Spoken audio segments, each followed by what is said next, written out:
Oh, this is awesome.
The symptom of this cycle that you're on.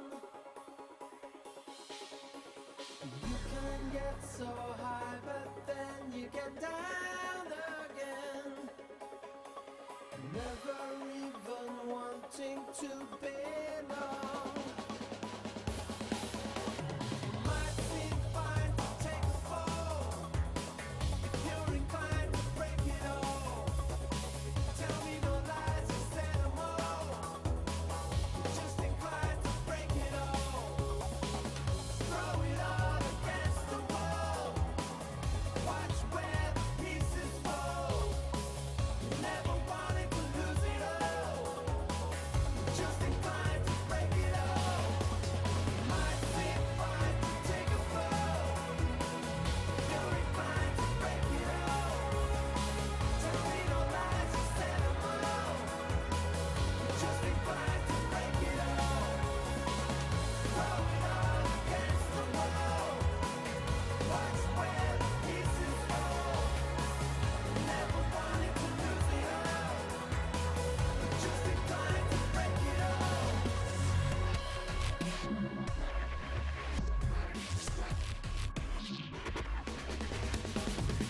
Break it up.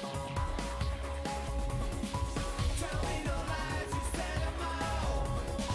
Break it up. You're just inclined to break it all. Break it up. Tell me no lies, you said them all. Break it up. You're just inclined to break it all. Might seem fine to take a fall. You're inclined to break it all. Tell me no lies, you said them all. You're just inclined to break it all.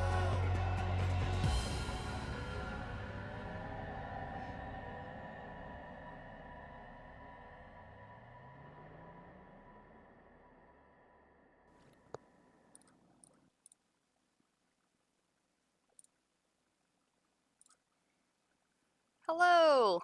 Welcome to the stream. I am going to get the developers from Two Tribes in here right now and we'll get started. If you have any questions, please do post it in the chat. As a reminder, you only have 2 days left to subscribe to get RIVE, which is the game that we'll be playing tonight. Hey, Colin. Hey, guys. Can you hear me? Hey. Hey. Yeah, I can hear you as well. Excellent. Hi there. This actually works pretty well. Yeah? I love Discord. It's so good. Yeah, I like the graphics on the Twitch stream, by the way. Thank you. And I'm gonna boot up RIVE now and die a bunch while I talk to you guys. I thought you never died. I haven't before, but now I probably will. Okay. So, I see you, but there's a delay. Hold on just a second. It's like 30 seconds. So you probably should turn off the audio of the stream, right? Of the Twitch. Yeah, it'll be a little bit of a delay.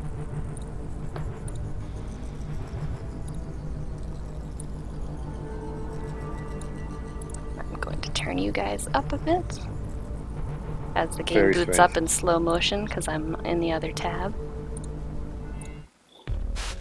So, are you the best one in the office? I mean, I'm not going to brag or anything, but I don't know. We haven't really played a lot, like, against each other, but I do have IndieBox on my friends list on Steam, and I was playing on my personal account, and it said that I was the top, so...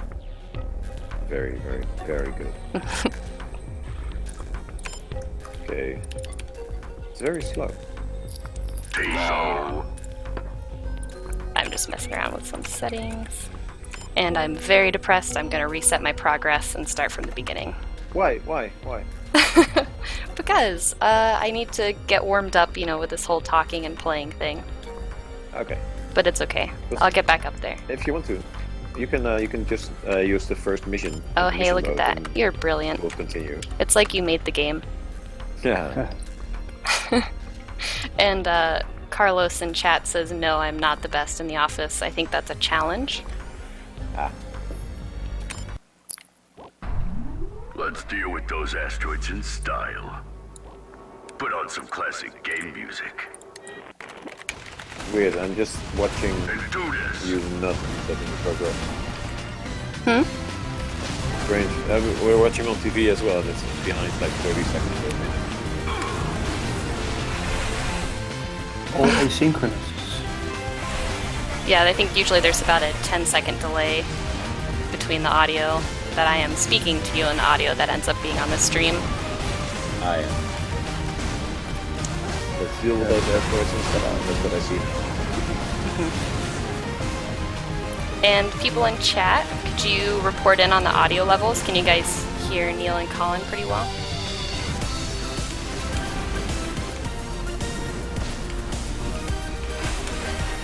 So is there a way I can see the chat?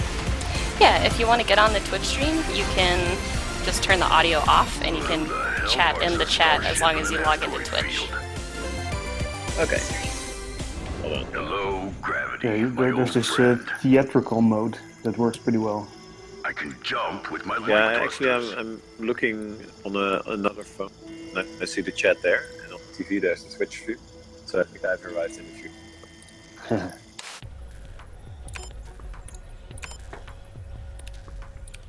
Tea. You're getting waffles. Why does he want to? Why does he want waffles? Welcome aboard, sir. A drone.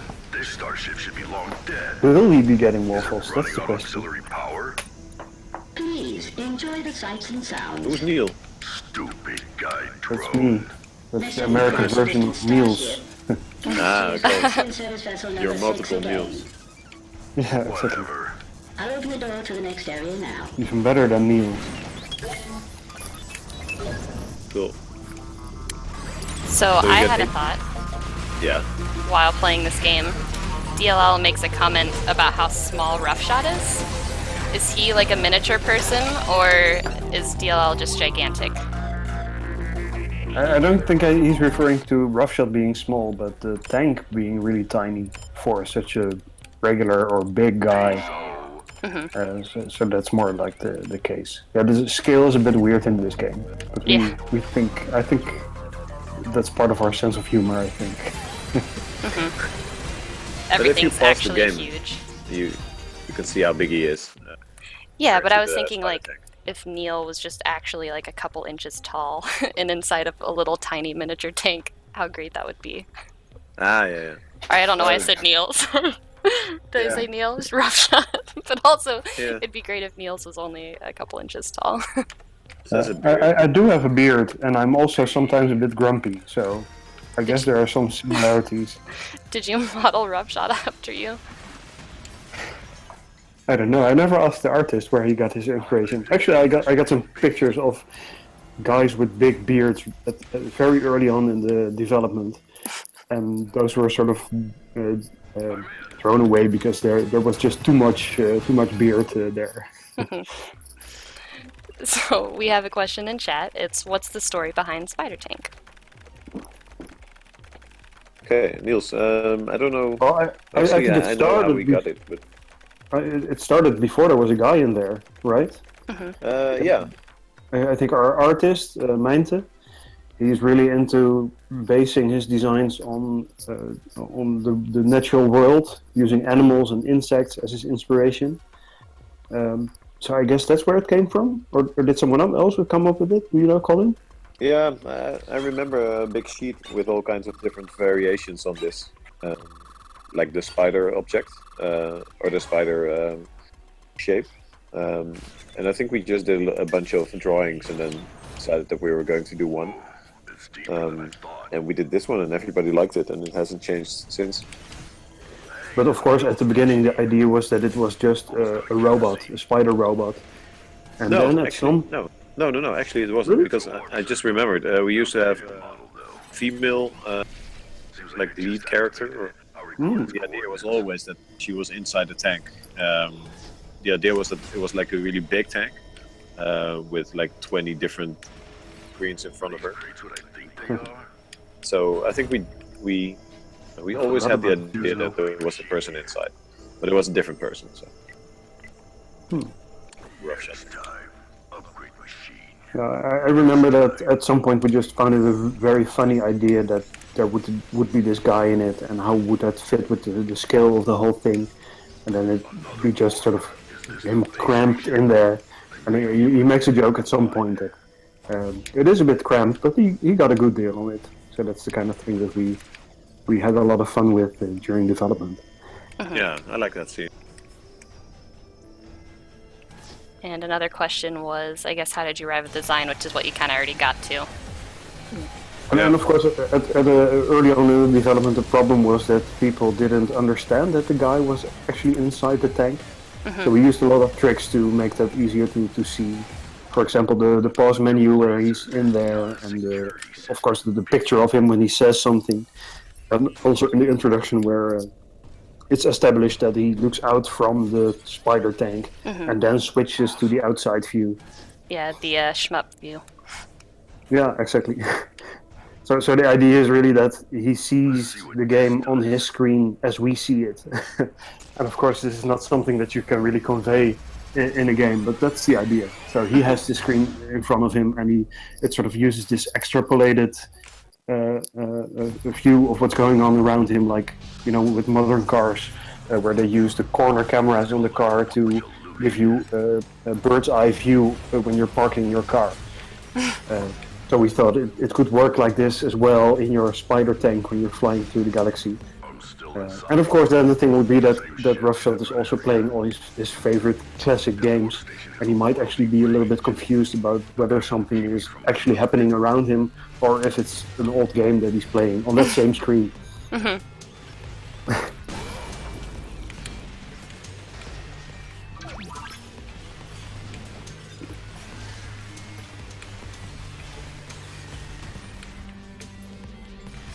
So I guess if there are any other questions in the chat, you guys can go ahead and ask them. Otherwise, how did you kind of come up with the gameplay itself? Like, what was the development like?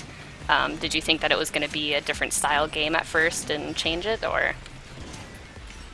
So what would be the question for me? Well, actually, the the origin story of where the game came from. It's actually longer than you expect. I think it was in 2005 or 6 when Nintendo DS came out, the first one. We were asked to pitch for a game for Republic. Oh. They're well known for their on-rail shooters. So we decided we would make a game concept for an on-rail shooter in 3D, in which there was a time travel element. And it doesn't sound anything like RIVE. Basically, everything changed since then. Yeah, for some But only reason, gradually. some of the ideas they stuck around, but most of them they just, I don't know, it just like merged into another type of experience. And so we did some tests, and we did some 3D tests, some 2D tests, and in the end, when we decided on our new project, we were like, okay, we're going to make this shooting game with time rewind. So I think we spent about 6 months trying to get the time rewinding to work. Actually, that was also the prototype's name. And we just couldn't get it to work. So after a while, we dropped it, and we were just like, okay, let's just make a really, really good shooter. Yeah, we took it from there. Basically, whenever I was making something, Martijn, my co-founder, who's not here, he would say, I think it's too puzzly. We need to have more guns, more bullets, more explosions. Less puzzles, less thinking. Yeah. No, Nurse Spot, no! Oh dear. But I was making like puzzle game designs for 10 years or maybe something like that. So it was really hard for me to let it go. Maybe it took the better part of a year to get all of that out of my mind while designing the levels. And there's still some puzzle elements to it. Yeah, of course. I mean, it's the game is like a 6-hour campaign, and if you would only be shooting all the time, it would be kind of boring because there's too much action going on all the time. And I You think have to have like this sine wave with exciting parts and slower parts. Otherwise, the exciting parts won't be exciting anymore. Yeah, and I think you definitely have a pretty good balance between, or at least show off a lot of learning in the game. Your save points load really quickly, so if you die during a part, you're not sent all the way back, so you're kind of encouraged to learn what it is that caused you to die, and then fix it really quickly and jump back into it. Yeah, I hope we succeeded. I mean, we actually now like an increased loading time at the beginning, so we have like 0 loading between levels or when you die. So we thought that was really, really important. If you died, it felt like you could just try again. Yeah, if anything, you want less than And 0 time, because if I don't press a button, it'll be like, come on, press a button already. Yeah. Yeah, we try to make it a little bit fun to die as well. For example, I, as the writer of the game, I spent a lot of time writing all these messages that you see when you die. They're also context sensitive, so depending on how you die, the messages change. I think there's more than 200 or 300 of these messages in the game. So that's another of those things that we had a lot of fun with making, as well as sort of seeing them in the game.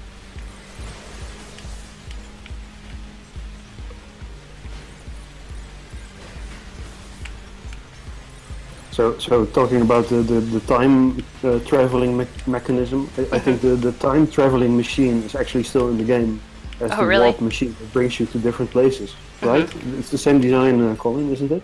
Yeah, it is. We actually started graphics wheels when we were also doing the prototype. So we had a time machine, but we couldn't use it because the time element was gone. So we just decided that it would be a warp machine.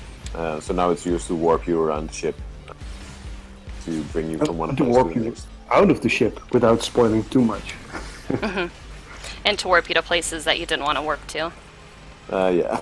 Yep. Not everything goes according to plan in this game. Yeah. Oh, hey, Rue. Sorry, someone's in chat. Go ahead. Is there a question? Oh, no, just someone saying hello in chat. Oh, cool. They said they played RIVE in 2014 or 15 at a PAX. Okay, cool. They haven't played the full version yet? I guess not. So what I was going to say is that with the story, we sort of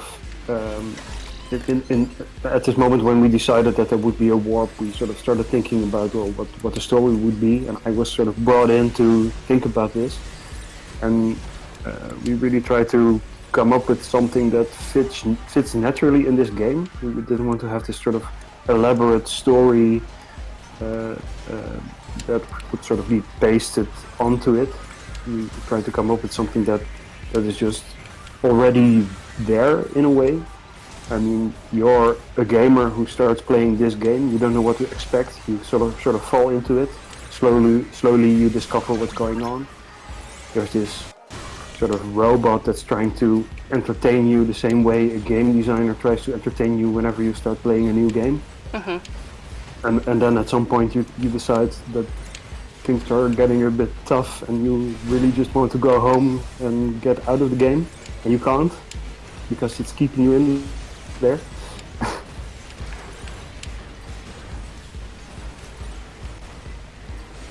Yeah, I think it's interesting that we were able to incorporate the story to a shooter. There are sort of conflicting interests there from a design standpoint. Because some of the conversations that you can see in the game are pretty long, like dozens of sentences between the characters. And a lot of them you can cut off really quickly. Yeah, you can just shoot your conversation partner. Then you don't have to. Yeah, this came from the idea that there are basically two kinds of gamers, especially with action games like this. There are people who are interested in that kind of thing, in the backstory, and some just aren't.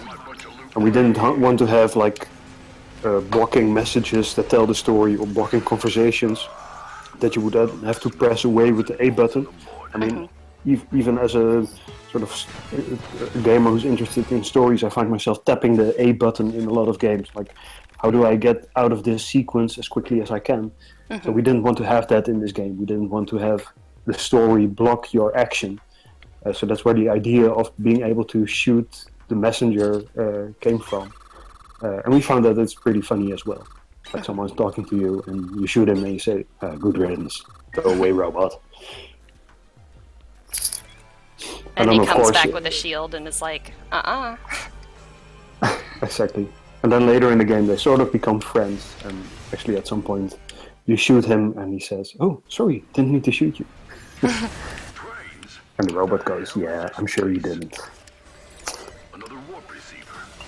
Yeah, my favorite is actually when you shoot him and he says, whoops, wrong button.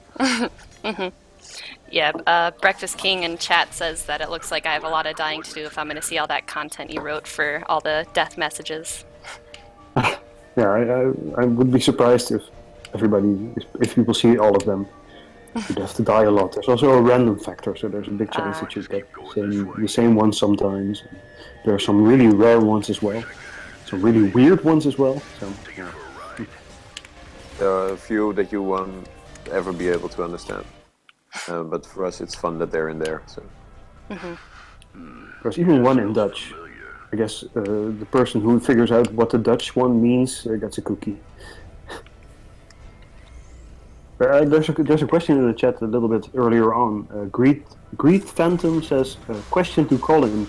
RIVE has a big taste of a goodbye. How did you come to the conclusion, that's it, it's the last game I'll make? Ooh, we should probably talk about that, right? Yeah. Yeah, of course. I don't know, we've been making games for a long time. And after a while you... how do you say? There are many reasons why we decided to stop. But the main reason is that we feel like we've reached like a level where we know what we're doing. We're making games and we're sort of repeating the same trick.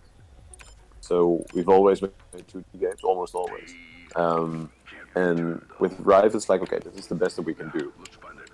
So that's one of the elements that we think we reach some sort of ceiling where we cannot further. And the other thing is that if you've been making games for 15, 16 years, you start to think, well, maybe there's more to life than making video games. I have no idea what that could be, but interesting thought. Yeah, maybe. But if we never try to see what else is out there, we'll never know. So it's, I think, a matter of curiosity. We want to see what else is out there, and I mean, video games will always be there, but it doesn't have to be the thing that we do the rest of our lives. So yeah, there are a few reasons, and I think one of the reasons, to be honest, is also that we've been making games for a long time, but we've never had like a hit game, which would have been nice.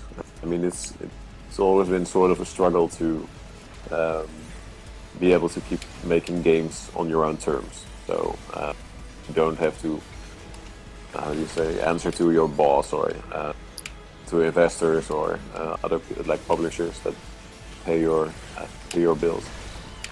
So it's sort of a constant struggle, and it's really nice because you have to create a freedom to make. But it also means that it's always a struggle to keep your head afloat. I guess that's. I think there's a sense that becomes sort of tiresome at some point. It's okay to be in a sort of stressful, heavy situation for a while, but when this lasts 15 years, there's this sense that it's enough. You, especially, I think you have the sense that you just have to do something else. And of course, importantly, I'd say it's important to note that that we said.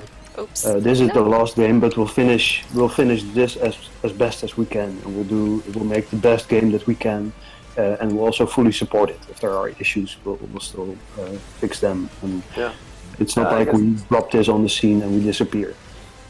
No, and I guess RIVE is the game it is also because we decided to stop. Because normally you have to, when you make games, you have to keep your studio running. So while you're making the game and what you're going to do next, and if you can pay the bills for the next couple of years with the income of this game. And in this case, we didn't have to worry about the future, but we just had to worry about RIVE. And we took our time, and we did whatever we could to make it as good as possible. So I guess the fact that we decided to stop actually made it a better game. And I think the traces of that can also be found within the game itself, which was a very interesting aspect, I think. I'm talking about the story and how it sort of plays out in the end. It's not like this is a heavy game about goodbye or something like that. It's still quite lighthearted and all that. But there are some sort of underlying themes in there that definitely have to do with the sort of the dilemmas and the themes that Colin just talked about, sort of the struggles that you have to deal with when you're a game developer and your success in the world is never sure. And of course the robot who creates all the enemies and the obstacles in the game is always has the same worry that we have, like, will people enjoy what we make? Will our struggles sort of be justified? Will we get the honor we think we deserve? And I hope we manage to do that in a way that doesn't distract from the really awesome gameplay.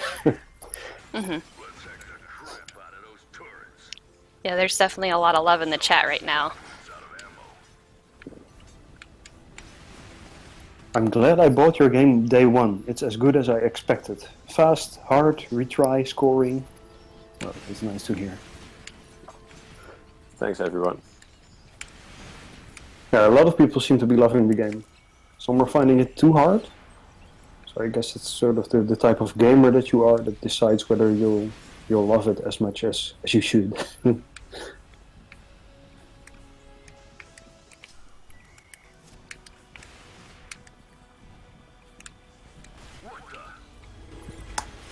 Greed Phantom says, I love the Metal Gear Solid Easter egg. Is that one of the game over screens? Yeah, I think so, yeah. Yeah, there's a lot of references in the game to classics. Like games that we liked when we used to grow up playing games, or even movies, or other forms of entertainment as well. So one of them is in the game over messages. A lot of them will be references to popular things or other games, for instance. And I think the one pretty interesting. But we won't spoil it for people who still need to play.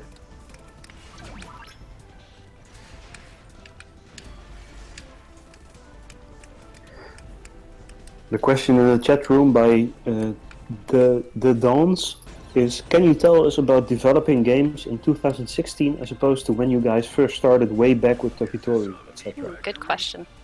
Oh wow. It's totally different.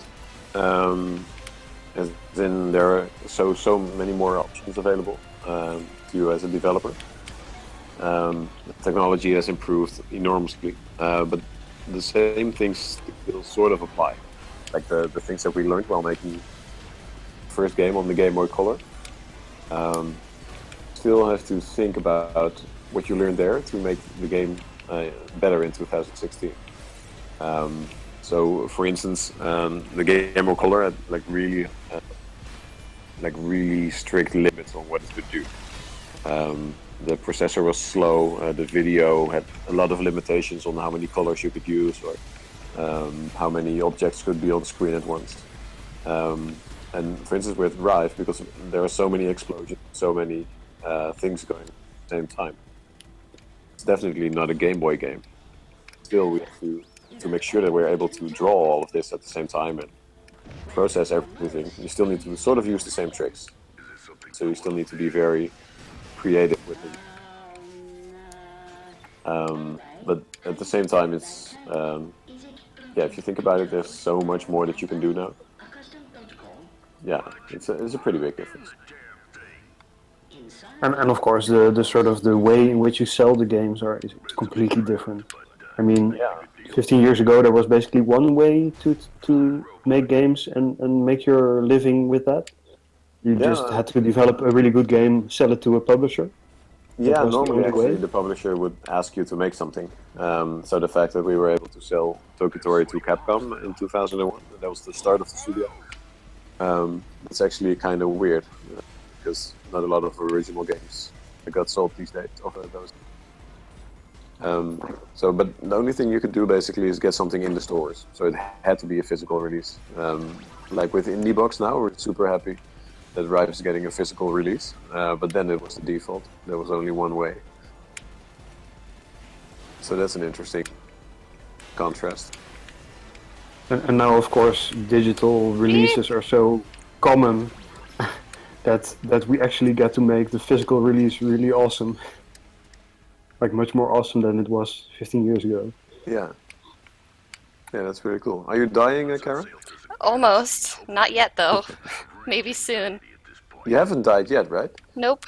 So Shh. you could be Curse. playing our single No. credit mode. But it would just be too stressful. Yeah, so for the people who don't know, we have a credit mode where you're not allowed to die at all. So This you is- have to play through.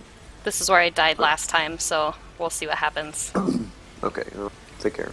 Careful. And you can play that mode per mission, and that's sort of doable for some of the missions. But playing the entire campaign without dying, well, someone definitely gets a cookie when he manages to do that.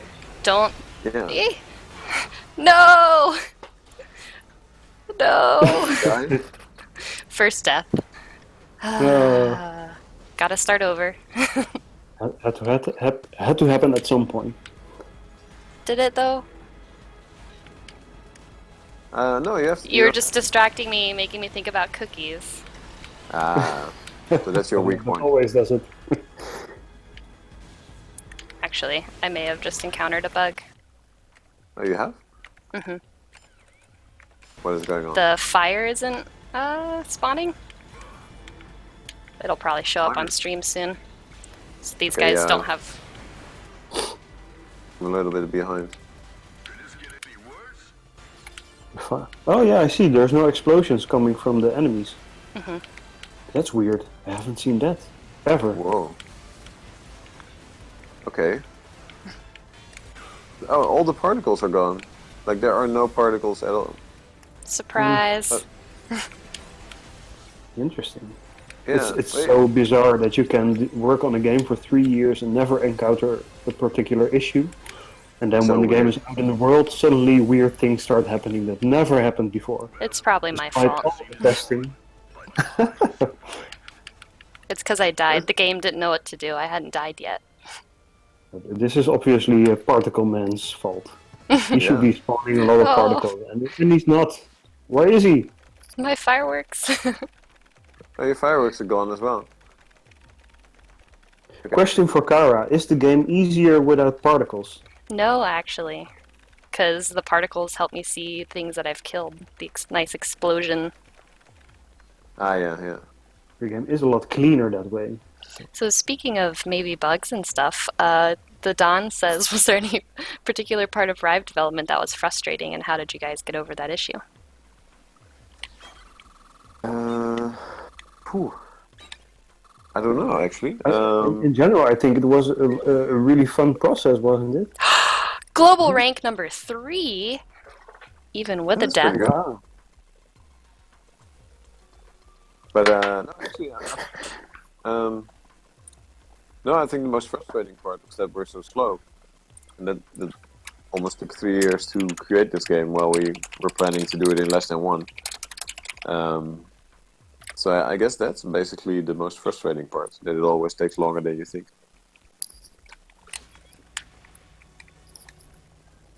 This is really nice. Breakfast King in the chat, he got my reference to They Might Be Giants. That guy or girl is my kind of audience. I don't even know what it means. What is it? Yeah, from? don't even try. You don't have to. It's not important. I don't get half of our jokes. So. Colin is a very literal guy, which is good. We need literal people. Little like rough shot. Literal people. And little people as well, yeah.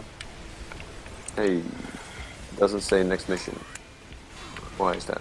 That's as far as I got. I got a little bit into the next one, and then I died again, and then I was just really depressed. Ah, So I had to take a break. okay. Well, that's good. See you continued. And you have particles again. Yes.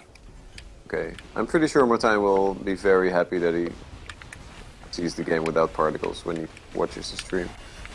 Because he has to fix everything. So, are you playing on the Mac? You're right, fix everything. Say that again? Are you playing on the Mac? Karen? No, this is my desktop. It's Windows 8. Okay. We'll just blame Microsoft. Yes. We were always amazed that it kept working with all the particles going on. The engine that we use is the engine we created in-house for the puzzle games we made, and it's basically the same engine used for Tokitori 2, you know, a slow puzzle adventure game. And it always amazes me that we managed to make a really fast shoot 'em up with this same technology. I really like that effect whenever those things hit me, the purple things. Ah, yeah. It's taken from Mario Kart. Nice. When you get hit by the squids, it blocks your vision. Breakfast King asks, is the RIVE that shipped close to the game you imagined it would be started development? No, not at all. Maybe he or she joined late. Just discussed that the game started as a 3D on-rails shooter for Nintendo 3DS with a time rewind aspect. Oh no! And we ended up with this. Second death. So it's very different. But I think even from 2013, when this version started, I think the expectations were much lower in a way. We were saying all these things about trying to make a small game and trying to do it quickly. Yeah, And it that was just the goal. kept yeah. growing and growing. True, that's true. Sometimes the projects, they sort of, how do you say, a game, there's some point when you start developing something that the game will tell you what it needs. It sounds a bit strange, but you don't talk to the game. But you make things and you add things, and then after a while you understand what needs to be done to make it into the game that it has to be. And it's usually quite different from your starting point. And I think that's true for a lot of indies. Is that they have a plan, but it changes because they can iterate really quickly. So you they sort of start with an idea, and then you build something, and then something different than your original idea turns out to be interesting, and then you build on that instead of the original plan. I mean, who cares Yeah. about the original plan? You just Yeah, want to you make don't- something cool. Yeah, you something don't that have works. to worry about investors or other people that you have to keep to make happy.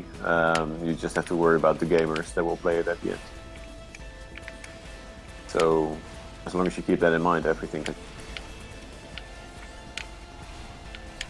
Like, the hacking aspect that we have in the game actually came about when we lost the time traveling. We were like, okay, just shooting will be too simple, not interesting enough. So we added the hack system where you can scan your environment and your enemies. So that's something that we didn't plan at all when we started. So is it a coincidence that there are these squid-like things, and then also the purple guys that were inspired by the squids in Mario Kart? Totally. Yeah. But there's the part of the inspiration from the natural world, like the spider Yeah. tank and the squids. Well, the purple frisbee enemies are not really animal inspired, I guess. They're more like UFOs. Yeah, I don't know. I know why we made them. We like our list of enemies that we had for the game. It was too small, so we needed things that were easy to kill, but still interesting. So that's really with the slicers, because they're actually pretty bad at hitting you because They kind of they will charge not up. go- Yeah, and they actually move to a spot where you were before instead of where you're not. Oh. So Kind of slow. yeah, it's Slow whenever they thinking. see you, that's the rule. I think whenever they see you, when there's a line of sight, they'll move very fast in that they were going at that point. So they will track you down, but they won't always be pointing at you. So that's one of the things that you have to keep moving in RIVE to make sure that you don't die. This reinforces that as well. But basically, they're there as cannon fodder. We just wanted more. You their behaviors. That's this wonderful quality of RIVE, I think, that is something that you can't really plan for. It's what we call the dance of destruction. Like when you're really getting good at the game and you're really in the flow of a big battle, you have this sort of rhythmic pattern of moving around your enemies and jumping and shooting and picking up the crates for the special attacks and using them at the right spot and sort of almost this the dance of destruction. And that's the kind of thing that starts happening at some point during development. That's something that you can't write a design document for, like, oh, we'll make a game with the dance of destruction, because it just doesn't work like that. But it's something that you sort of feel at some point and think, wow, this is really nice. How can we build on this further? How can we improve on this on this sort of this thing that is happening?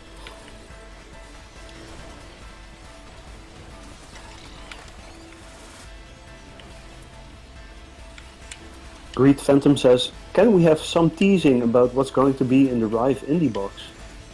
No spoilers. Spoilers or teasers? Sorry. That'll be really cool stuff. Can we say that? Sure, you can say really cool stuff. Yeah, and it's cool stuff that's inspired by stuff in the game. Yeah, replica items. How about that?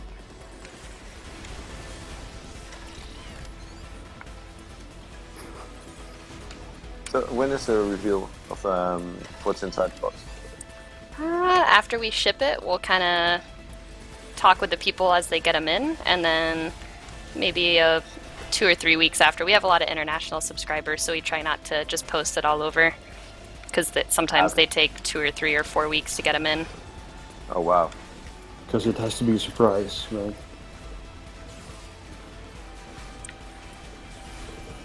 Oh no, this might be my 3rd death. Eeh. Oh yay, health. You're doing pretty well. Shh. Last time you were talking about cookies and I died.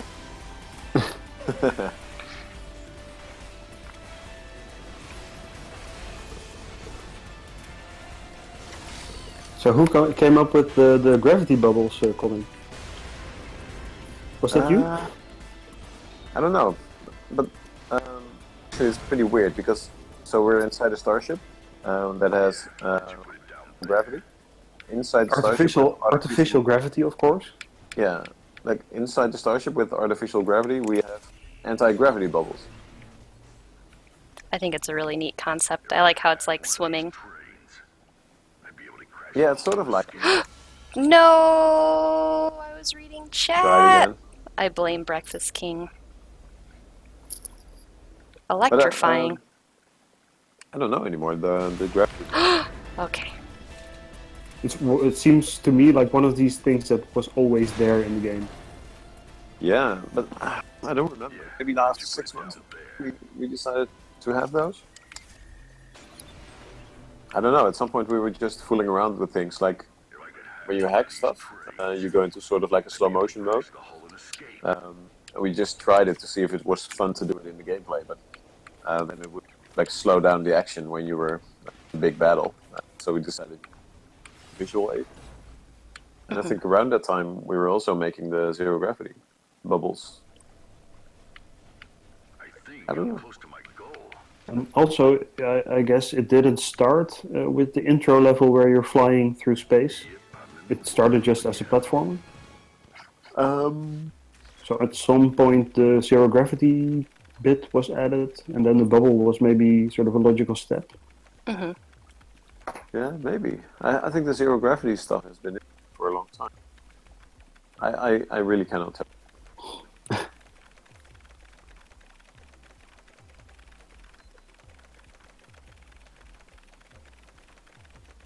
So, Kara, the border around the gameplay, did you make that for this stream? I did.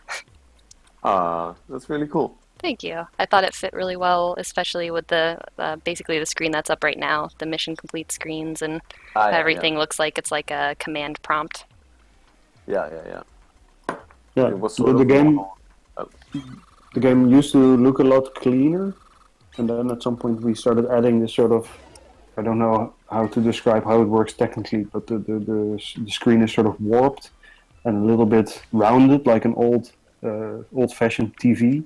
And there are also sort of some effects to make the game look a bit dirtier, I think. Yeah, in the corners we have a thing called chromatic aberration. And you see it in photographs as well. Go to the corners of the screen, you see the red and the blue colors being separated. Gives it a more, say, like an old school look to it. So we actually decided to make the graphics less perfect, better. I think at PAX a few weeks ago, somebody also suggested why don't you use scan lines on top of the display, so it looks like a real old school tube television. But then you wouldn't really have the use of your HD TV. So we decided not to take that last step. But I hope it still evokes the feeling of the old display. I think it does. And it's good because you want it to be clean whenever you're trying to focus on the enemies. You don't want to have a bunch of other things overlaying on the screen. And Yeah. that was always the idea, of course, that we're trying to make a game that somehow feels like old games. That makes you sort of give you the illusion that it looks like what games look like before, like in the 80s and the early 90s, and also a game that sort of plays like that, but actually doesn't look like that at all, and actually doesn't play like that at all. Because to be honest, I think the game is a lot better than most of those games were back then. If you go back to them now, they're like really unforgiving, and the controls are stiff, and of course the explosions look really silly compared to the explosions we have today. But still, we of course, when we think back to those games, we think, oh, they were amazing. We had such great experience when playing them when we grew up. And this game is sort of all about trying to get that sensation again, while not being actually as bad as most of the games back then were.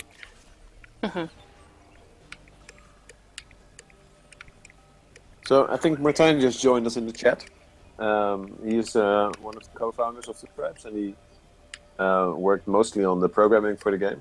And I think he's just typing away, so keep an eye on him as well. All right. Even a nurse drone can't fix a badly made bullet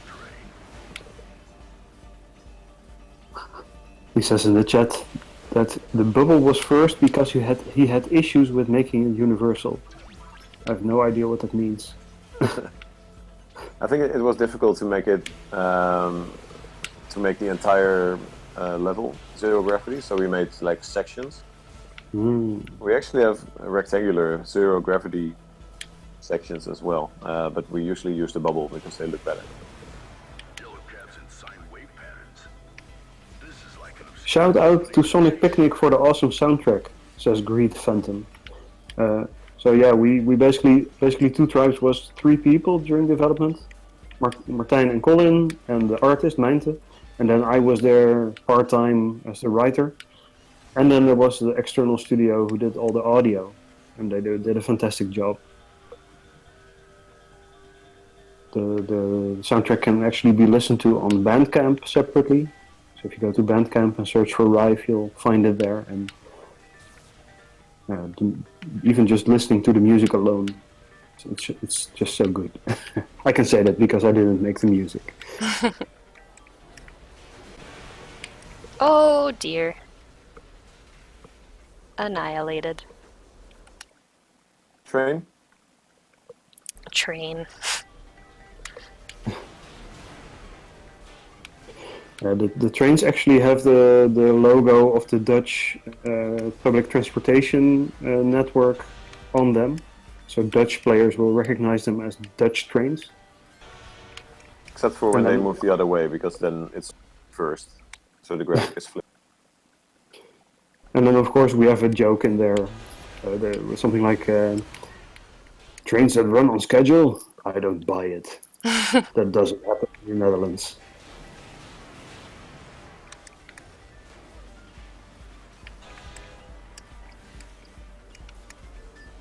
No! Ugh!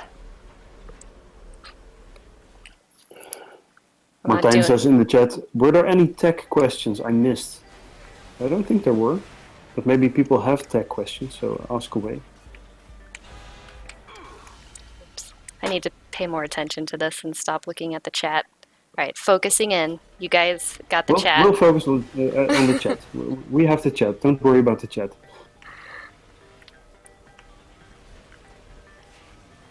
You know you have to dodge the trains, right? Thanks. Sorry, just kidding. Thanks for the hot tip. I think she wants to show off the game over message. Yeah, I'm just trying to get all the endings. Yeah, I think there's like a 50-50 chance that you get a context-sensitive message, like something having to do with a train, and a 50% chance that you have something else. And then within that, there's a small chance that you have a rare message, and of course, a chance that you have one of the usual game over messages. Yeah, all that goes into game development. Is there actually a game over message that just says game over? No, there used to be, but I took it out. I felt it was boring. There is one that says, game over, man. It's almost the same. Uh-huh. Uh-huh. Another train. I see how it is.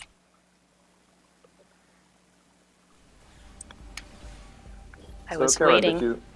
Did you complete the game? Did I? At some point? No, I haven't. So is this uncharted territory? It is. Okay. Oh, I see. There's a hole right there. Trains that run on schedule? I don't buy it. There's the joke. Trains that run on schedule? I don't buy it. Yeah, we weren't going to have voice acting for a long time, and we tried a lot of ways to sort of get text in the player's face in the right way that would not distract him from the game, and that would still be in a place that would be readable. It was in the bottom left corner for a long time, but people would just not see it. They would literally not see it. And then we came up with these bubbles that worked okay. But then we found this wonderful voice actor that did such a good job on the test that we felt we just had to do the voiceover. We couldn't go back. We had to do it. So his name is Mark Dodson. He's an American voice actor who actually did parts in Return of the Jedi. He was Salacious B. Crumb in Return of the Jedi, and he also did some of the Gremlins. And he did such a wonderful job voice acting this game. He was such a professional, so it's so nice to work with someone like that.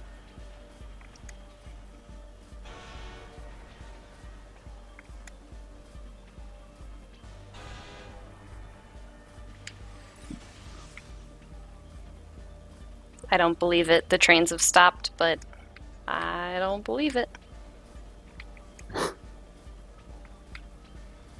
Should be safe.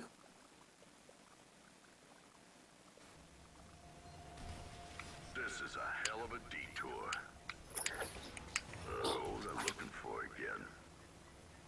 Oh yeah. Oh, wait a heck, the bullet train. Well, gee, I wonder what to do here.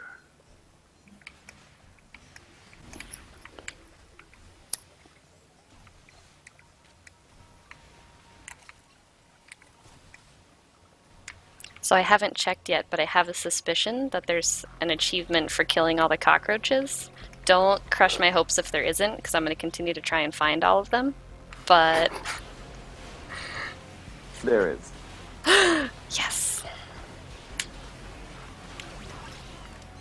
So the cockroaches are the only thing I think that are persistent in the game. So if In you the same replay areas. Yeah, so if you replay they will be gone in the same areas. So, I think there are a few things that work. Oh, no, actually, we used to have that for the cameras as well. So one of the ideas was that you were being kept, like, you were being watched all the time by the ship's robot butler. But in the end, we didn't do that. So now you. Yeah, in the beginning, the robot butler was just the ship's computer, and he would talk to you through these cameras and through, I don't know, the sound system of the ship. Yeah. Now he's his own character. Yeah, and then he sort of started using the computers using drones to talk to you, and then at some point the drone simply became the computer. Yeah, It's so funny how that works, sort of in small steps. Yeah, and after a while, we were like, okay, another character for the DLL. That's his name. And we actually went back to one of the old time rewind games. And there was one robot who was basically designed to collect solar energy. And we repurposed that. And he has like a solar panel on top of his head. You don't really notice, but it was a function that he doesn't have anymore.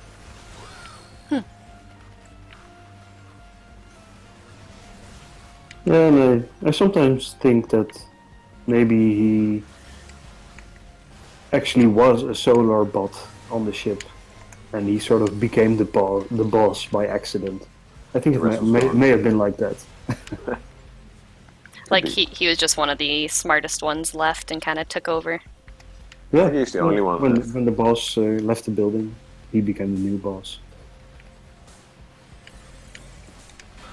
Yeah, and I think to give you a little bit of insight into the time travel idea that we had, basically what we had is that the ship was running low on power, that something terrible was happening, and with its last remaining power, it would send everything back into the past. And then the player would be further back in time as well. So you had more time to save up energy for the ship to rewind you back further. So Sounds like a really cool idea. Yeah, but we couldn't get it to work properly in the context of the shooter. But the solar bot, the design DLL was based on, was actually meant to be kept alive because Solarbot would collect energy and redeposit it back into the ship. So it was like an enemy that you should not kill. I think that's actually good that we made it into DLL because he's also a character that you shouldn't be afraid of. You can kill him if you want to, but it shouldn't be like a design with like spikes and stuff like that.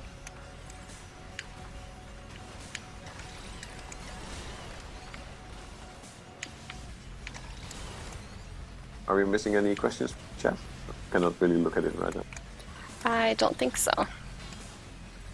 I'm in a, I don't know if it's a big boss or a mini boss fight, but one of the two. Yeah, yeah, we have these set pieces where we just put you in a really situation. We don't really call it boss fights. Mm-hmm. There are like multiple enemies that you have to fight. We call them waves fights because they come in the way. You're doing okay. So there's a question by Greed Phantom again. He asks, is there a link between a specific zone in the game, light spoiler with a butterfly, with your actual departure from the industry? Actually, that's a question that Martijn should answer, but he's not here, so... You want to answer that, Colin? I'm sorry, what's the question? The question is whether there's a link between the butterfly zone in the game Yeah. with our departure from the industry. No. Actually, there's not, but I will try to answer this because I don't think Martijn has voice. Oh, hold on. He's typing in the chat room now. Oh, he's typing. Okay, well, Martijn is the best one to answer this. It's a sort of a very personal thing for him, but he'll answer it in text, so let him type. Probably typing away now on the keyboard. So, the person who asked this, did you have, reach it by accident, or did you try to reach it specifically? I'm curious because of the design. I want to know if you happened to stumble upon it or not.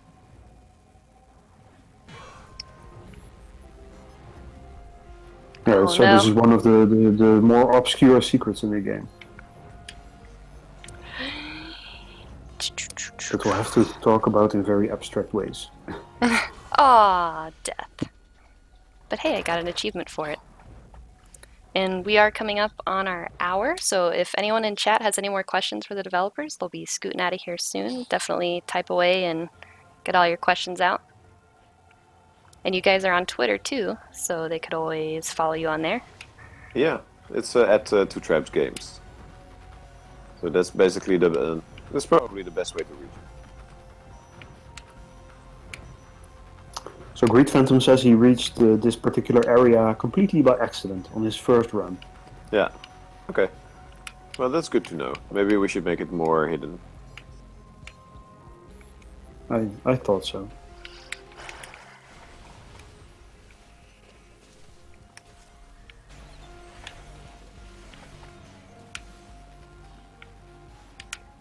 So this you actually reached the first underwater part of the game? Mm-hmm.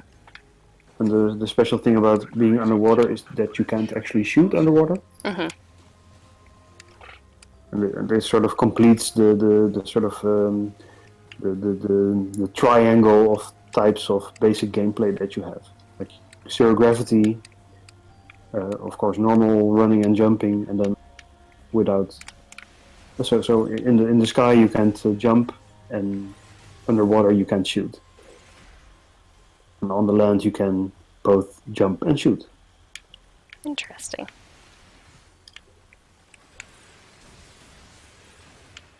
Time just So, chat about the butterfly level.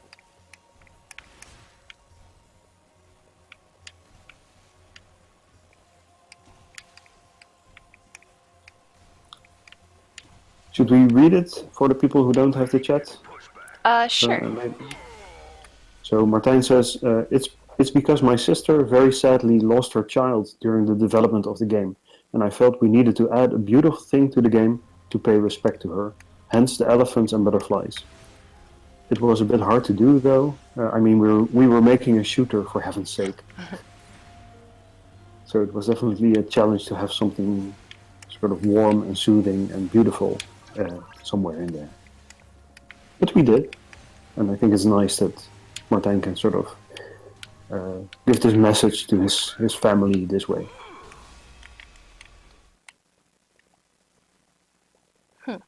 And he adds, so that's why you cannot shoot in the room at all. No weapons, no violence at all.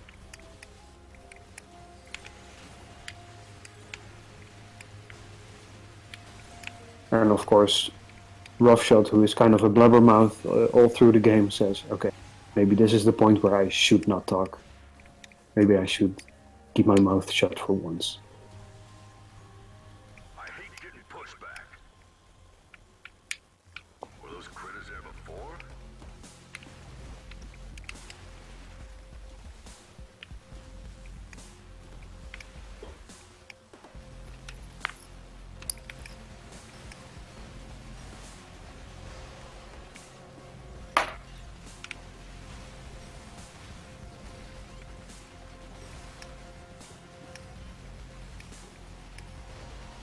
And Martijn adds, I'm very happy that all did so much to make this happen. Graphics, people, design, story, and a beautiful song.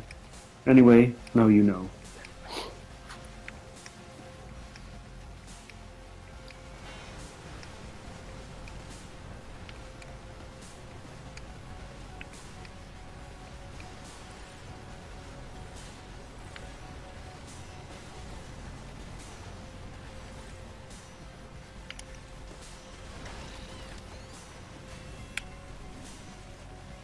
Reed Phantom replies, Martijn, that's awesome, and I think everyone should reach this area because with all the madness in this ship, you have this area. Peace, beautiful music, wonderful colors. Martijn, you're the best. Oh, Wow, isn't that nice?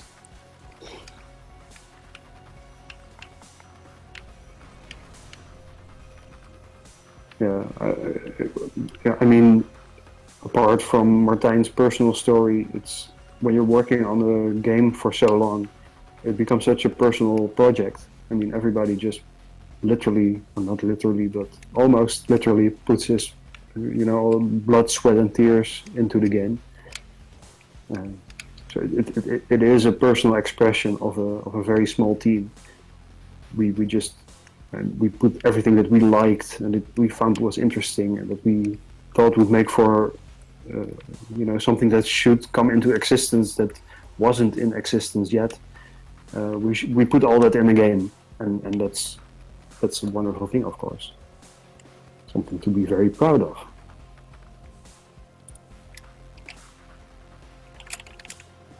all right. Do you guys have anything that you want to say to chat before we end the stream? Ending on that very nice note. Just for us? Yeah.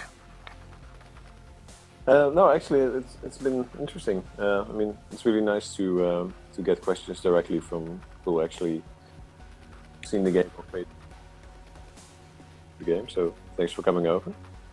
Yeah, and we will have more people streaming the game over the next 24 hours or so, and we'll be hosting them as they come in, and you guys aren't obligated to join, but I'm sure if you have some extra time, you'll probably pop in. Yeah, so how many hours?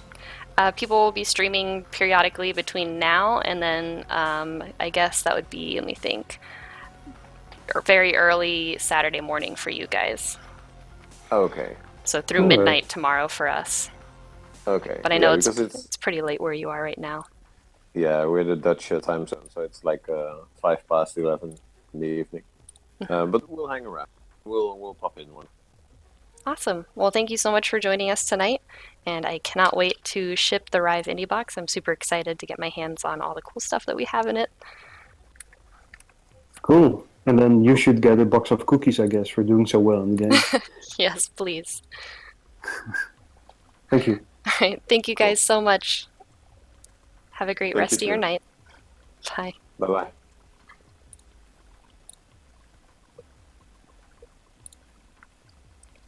All right, that's it for me tonight.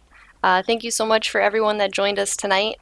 Subscribe, go to theindiebox.com and get RIVE. It's going to be shipping out next week. It's going to be amazing. Cannot wait. Actually, it'll probably be about a week and a half, but Subscriptions cut off on Sunday. Make sure you get in and you don't miss out. It's going to be a really, really, really good PUX. And I'm going to quit out of RIVE. If you guys have any questions, I'll kind of be in the chat for a second to answer any questions. Otherwise, have a great rest of your night. Bye!